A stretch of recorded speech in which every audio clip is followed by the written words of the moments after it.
कि 29 अक्टूबर 2018 ब्रेकअप हुआ था मेरा। कि 29 अक्टूबर 2018 ब्रेकअप हुआ था मेरा, और उस दिन जन्मदिन भी था मेरा। और उस दिन मैं काफ़ी गुस्से में मेट्रो से वापस आ रहा था अपने घर। तब दिल्ली में रहता था मैं, और गुस्से में मेट्रो से अपने घर आ रहा था। तभी एक लड़की आई, मुझसे टकराई और बोली एक्सक्यूज मी। बोला हाँ एक्सक्यूज्ड, तो put your shoulder of my body. क्या बोल रही है ये? उसके बाद चलो मेट्रो शुरू हुई तो मैं जानबूझ के टकराया। मैंने बोला एक्सक्यूज मी, बोलती हाँ बोलो। मैंने बोला put your body of my shoulder. वो मेरे बगल में खड़ी थी, इतनी हाइट होगी, वो देखे जा रही थी। मैं क्या हुआ, क्या ऐसे क्या देख रही हो? वो अगले मेट्रो स्टेशन पे उतर गई। अब पता नहीं डब्बा चेंज किया या कहाँ गई, पर वो उधर उतर गई थी। पर फिर कुछ 2 महीने बाद मैं दोबारा एक लड़की से टकरा गया।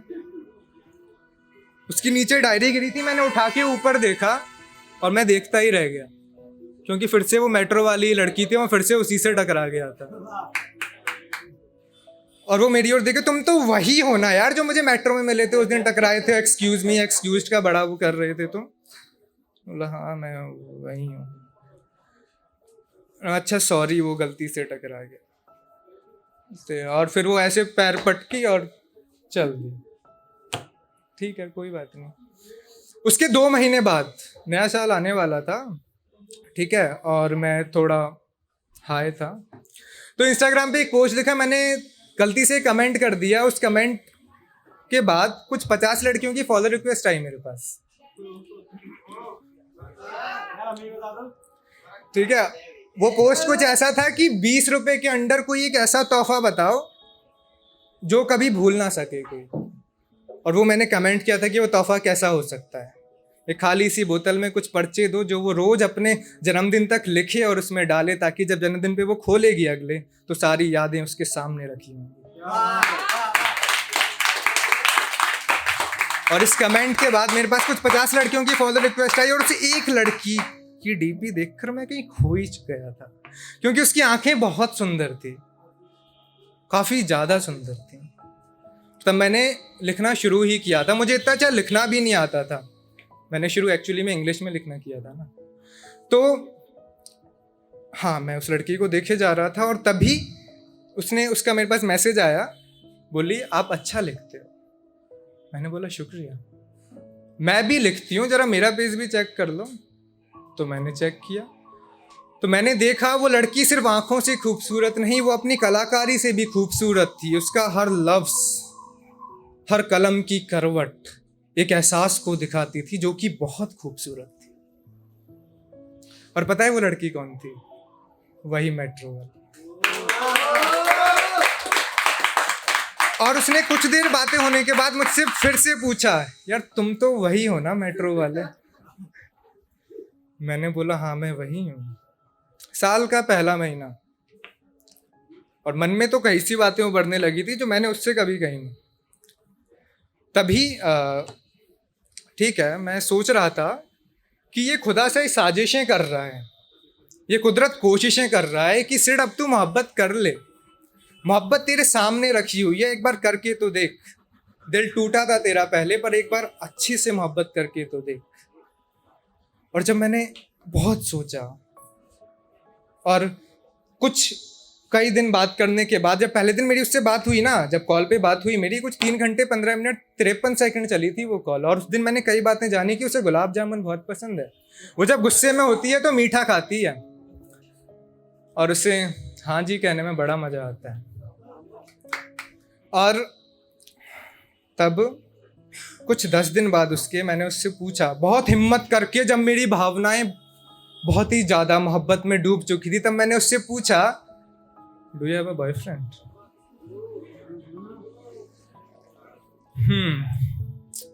उसका जवाब आया हाँ। मेरी हालत खराब हो चुकी थी, मैं उधर ही थम चुका था। यार ये खुदा की साजिशें, ये कुदरत की कोशिशें सब पानी में गईं और मैं उधर ही बह चुका था। मानो वो एक बादल काला सा गम लेकर बरस चुका था और मैं उधर ही थम चुका था। और वो बोलती हैं, हेलो हेलो, अरे कहाँ गए, हेलो। मैंने बोला हाँ जी हाँ जी हाँ जी, बोलिए बोलिए। अरे क्या हो गया? मैंने बोला कुछ नहीं, कौन है वो? उसने आराम से सब्र रखा और फिर बोला, मैं जिससे बात कर रही हूँ वो।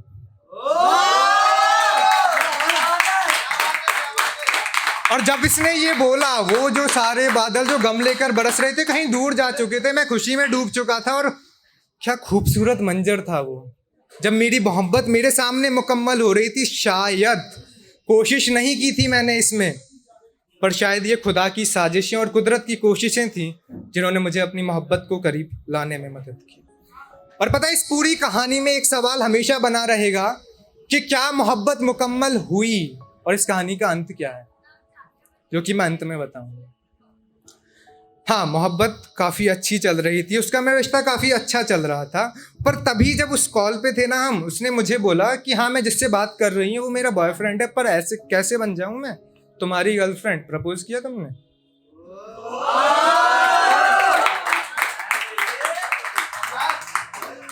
हाँ, मैं इंग्लिश का राइटर था, ट्यूशन गई थी मोहतरमा, हमने डाल दी स्टोरी, वाना hang with me forever.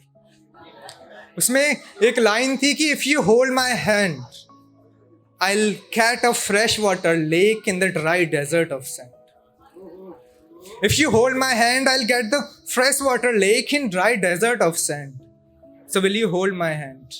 I will not leave you, whether the time I meant or whether the sun I meant. हाँ, वो ट्यूशन से आई, उसने स्टोरी देखी और मुझे बड़ी मोहब्बत से बोला, अरे मैं तो कब से तैयार थी, प्रपोज ही कर देना था यार। और तब से हमारी मोहब्बत की शुरुआत हो चुकी थी। पर आज एक अफसोस होता है मुझे कि उस दिन जब वो मुझे दिल्ली में मिली थी, शायद तभी मैं दिल भर के देख लेता, क्योंकि उसके बाद वो दिल्ली आई नहीं। कोई बात नहीं, उसके मैं सारे हाव भाव बिना उसकी बातें सुने समझ लेता था।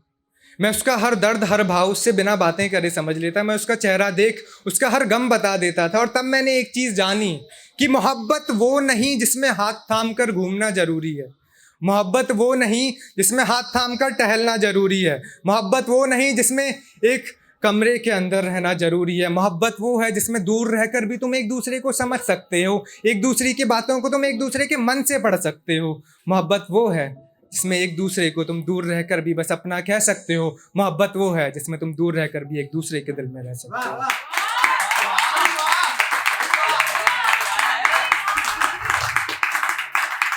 हाँ, काफी अच्छा चल रहा था हमारा रिश्ता। पर तभी एक क्रिएचर होता है, उससे हम कहते हैं गर्लफ्रेंड का एक्स। वो क्रिएचर बहुत उंगली करता है। उसने देखा कि यार बड़ी खुशनुमा जिंदगी चल रही है उनकी, अरे ऐसे कैसे हम है ना यहाँ पे। तो उन्होंने उंगली करना शुरुआत की और मेरा दिमाग खराब होने की शुरुआत हुई। तो मैंने बोला, अरे सुनना मेरी जान, अरे सुनना मेरी जान, वो अनजान है, बता देना उसे कि अब तेरी मोहब्बत किससे है। अरे मेरी जान बोल दे उसे कि खत्म हो चुके उसके किस्से हैं। और मैंने एक दिन गुस्से में उसे बोल दिया कि या तो मैं या तो वो, किसी एक को चूज कर लो, कि या तो मैं या तो वो, किसी एक को चूज कर लो। अगर आप उसे चूज करती हो तो मैं चला तो जाऊंगा, पर एक घंटी मार देना, तुरंत वापस आ जाऊंगा। और तब उसने मुझे करेक्ट 5 मिनट बाद कॉल किया और बोला मैंने उसे हर जगह से ब्लॉक कर दिया। और वो आंसुओं में थी और वो रोए जा रही थी। मैं दूर था, पर फिर भी मैंने उससे बोला, अरे हक करो ना मुझे, मैं ठीक कर देता हूँ, अभी ऐसे रो नहीं, मैं हूं ना तुम्हारे पास ही हूँ मैं। आ जाओ, अपना सर मेरी बाहों में रखो, मेरी सांसों को महसूस करो, सब ठीक हो रहा है। चंदनिया लुक जाना रे, चंदा खो चुप जाना रे, हौले हौले धीरे धीरे नींद तुझे आए बोले, हौले हौले धीरे धीरे नींद तुझे आए बोले, तुझे गोद में सुलाऊं, गाऊं गाऊं मैं ये गाऊं कि लोरी लोरी लोरी कि लोरी लोरी लोरी। और ये मैंने गाया और वो मेरे बाहों में सो चुकी थी मानो, और जब वो मेरी बाहों में सो चुकी थी मानो एक चांद का टुकड़ा मेरी बाहों में था और मैं उसे देखे जा रहा था और मैं उसकी खूबसूरती में खोया जा रहा था, क्योंकि वो शांत निगाहें बहुत कुछ बयां कर रही थी, उसका हर गम उससे फना कर रही थी और मैं उससे देख उसमें बस खो चुका था। और जब अगली सुबह हुई तो उसने मुझे बोला, जान आपको पता है आज तक ना मैंने ही सबको गाकर सुलाया, आप पहले पर्सन हो जिसने मुझे सुलाया, and I really love you for that. हाँ, मोहब्बत के सफर में बहुत सारी दिक्कतें आई और इधर मैंने एक नई चीज जानी कि मोहब्बत वो नहीं जिसमें एक गलती पर सामने वाले को छोड़ देना होता है। मोहब्बत वो होती है जिसमें गलती को साइड रख उससे बातचीत कर लेना होता है। मोहब्बत वो होती है जिसमें उसे मौका देकर वापस उसे करीब ला लेना होता है, क्योंकि अंततः करीबी तो बस तुम उन्हीं की चाहते हो। क्योंकि मोहब्बत एक ऐसी चीज नहीं जिसे तुम एक गलती पर छोड़ के आगे बढ़ जाओ, तुम भले ही छोड़ के आगे बढ़ जाओगे, दर्द हमेशा सताता रहेगा, दिल में कुछ बातें कुंठित महसूस कराती रहेंगी, सामने बंधा होगा फांसी का फंदा और तुम पूछोगे ये बाहर कौन है। सामने बंधा होगा ये फांसी का फंदा और पूछोगे ये बाहर कौन है। अरे दिल तो चिल्ला रहा है पर ये मुंह क्यों मौन है। और तब मुझे 2 साल हो चुके थे और वो 12th में थी, 12th का रिजल्ट आने वाला था और अब सवाल अक्सर आने लगता है कि क्या मोहब्बत मुकम्मल होगी, क्या मोहब्बत मुकम्मल होगी। अरे मुझे नहीं पता कि उसके घर वाले कैसे हैं, क्या ख्यालात हैं, क्या करते हैं। मैं इतना जानता हूँ कि मुझे एक ऐसा शख्स बनना है जो कि अगर किसी मर्द से उसकी बेटी का हाथ मांगे तो वो मना ना कर पाए। यही एक कमजोरी होती है कि मोहब्बत तुम एक दूसरे से बहुत कर सकते हो पर घर वाले अंत में शायद, और ये समाज अंत में शायद नहीं अक्सर रुकावट डालता है, ठहराव डालता है। और तब उसका 12th का रिजल्ट आया। सुबह के 7 बज रहे थे और तारीख थी 16 मई 2020। तारीख थी 16 मई 2020, उसका रिजल्ट आया था और उसका मेरे पास सुबह सुबह मैसेज आता है। 7 बज रहे थे, जान भूल जाओ मुझे, मेरा 12th का रिजल्ट आ चुका है, मेरे मार्क्स अच्छे नहीं आए हैं, मुझे भूल जाओ, मैं आपके संग नहीं रह सकती अब, मेरे घर वाले मेरी शादी करा देंगे, अब मैं आपके संग नहीं रह सकती, प्लीज़ मुझे भूल जाना और मुझे कभी गलत मत समझना, मैं बस आप ही को चाहती हूँ, मैं बस आप ही के संग रहना चाहती हूँ। पर ये अब सिचुएशन बदल चुकी है और अब मैं आपको छोड़ना चाहती हूँ, क्योंकि मैं आपसे दूर नहीं जाना चाहती और बहुत हिम्मत जुटाकर बोल रही हूँ मैं ये, तो प्लीज़ मुझे दोबारा कॉल या मैसेज करने की कोशिश मत करना। और मैंने तभी फ़ोन उठाया और मैसेज लिखा, जान। उसने बोला ये जान क्या होता है, और मैं उधर टूट चुका था, मेरे आंखों से आंसू बहे जा रहे थे, मैं बस रोए जा रहा था। और मैंने उससे पूछा, एक कॉल कर लो प्लीज, एक आखिरी दफा, बस एक आखिरी दफा एक कॉल कर लो मुझे, बस एक कॉल, सब ठीक कर दूंगा, बस एक कॉल कर लो मुझे, बस एक कॉल। उसने मुझे कॉल करा, मैंने बोला, जान यार आप ऐसा नहीं कर सकती, सच्ची में मैं आपसे बहुत मोहब्बत कर रहा हूँ, सब ठीक हो जाएगा, हम कुछ दिन रुक लेते हैं, सब चीज़ ठीक होने का इंतजार कर लेते हैं, सब ठीक हो जाएगा, यकीन मानो मेरा, सब ठीक हो जाएगा, ऐसे नहीं छोड़ो, कोई किसी की शादी नहीं करा रहा, कुछ नहीं होगा, अरे शादी होगा दावत खाने आ जाएंगे, सब ठीक हो जाएगा, फेयर चला लेंगे, सब कुछ हो जाएगा, बस तुम छोड़ो मत मुझे सामने से बोलती है। बड़ी हिम्मत जुटाई थी मैंने वो मैसेज लिखने के लिए, मुझे तोड़ो मत, मैं रोना नहीं चाहती। और मैंने फिर भी बोला, जान प्लीज एक मौका, सब ठीक हो जाएगा, भरोसा रखो। अरे हमारा मोहब्बत तो खुदा की कोशिशें और कुदरत की साजिशों से बना था ना, ऐसे कैसे चला जाएगा यार, समझो, we could do it, we will do it, everything is gonna be fine, just trust me, have faith on our love, have faith on us, have faith on your heart, have faith on the feelings your heart say, have faith on the words you have implied on me, have faith on the feelings you have exerted with me, have faith on the words you have said to me, have faith on the nights, have faith on the days we have spent together, have faith on the words, have faith on the world we'll be together. And तब उसने बोला कि हम कुछ दिन बातें नहीं करते, ठीक होते ही मैं पहला कॉल कर दूंगी आपको। और तो उसने इंतजार भी नहीं किया, उसी रात उसका मैसेज आया, I love you so much. तब से सब कुछ ठीक हो चुका था। तब मैंने उधर एक चीज जानी कि मोहब्बत एक ऐसी चीज है जिसमें अगर तुम एफर्ट्स डाल रहे हो तो वो दूर नहीं जा सकती। जो तुम्हारा है वो तुम्हारा ही रहता है और वो तुम्हारा ही रहेगा, अंततः सिचुएशन कोई भी हो जाए। सिचुएशन बहुत बड़ी चीज होती है। और अब सवाल होगा कि मोहब्बत मुकम्मल हुई क्या? तो जनाब एक बात बोलूंगा मैं कि मोहब्बत मुकम्मल नहीं होती, मोहब्बत अपने आप में मुकम्मल है। 7 फेरे और 7 जन्म तक साथ रहना मोहब्बत मुकम्मल होना नहीं दिखाता। आपने साथ रहकर कितना साथ गुजारा है वो मोहब्बत को मुकम्मल बताता है।